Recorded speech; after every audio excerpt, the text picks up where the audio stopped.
दोस्तों आईपीएल के नवे मुकाबले में दिल्ली कैपिटल्स के खिलाफ आयल रियान पराग के तूफान। दोस्तों रियान पराग अपन बल्लेबाजी से कहर मचा देना और दिल्ली कैपिटल्स के गेंदबाजन के मार मार के धुआं छोड़ा देना दोस्तों, और रुला देना खून के आंसू, और मात्र इतना गेंदा में ठोक देना 84 रन। दोस्तों आप भी देखल चाहता नहीं रियान पराग के खतरनाक बल्लेबाजी के पूरा वीडियो, तो ये वीडियो के एक लाइक करके चैनल के सब्सक्राइब जरूर करी।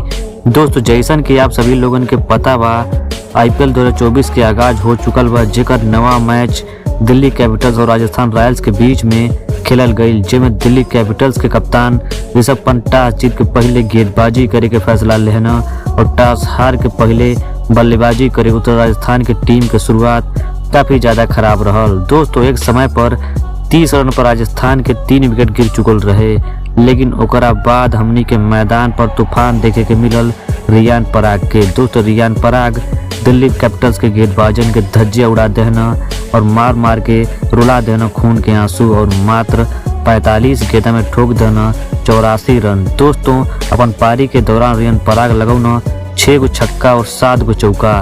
दोस्तों रियान पराग के बल्लेबाजी आप लोगों के कैसन लगल, आप अपन राय नीचे कमेंट सेक्शन में कमेंट करके जरूर देव जा। धन्यवाद।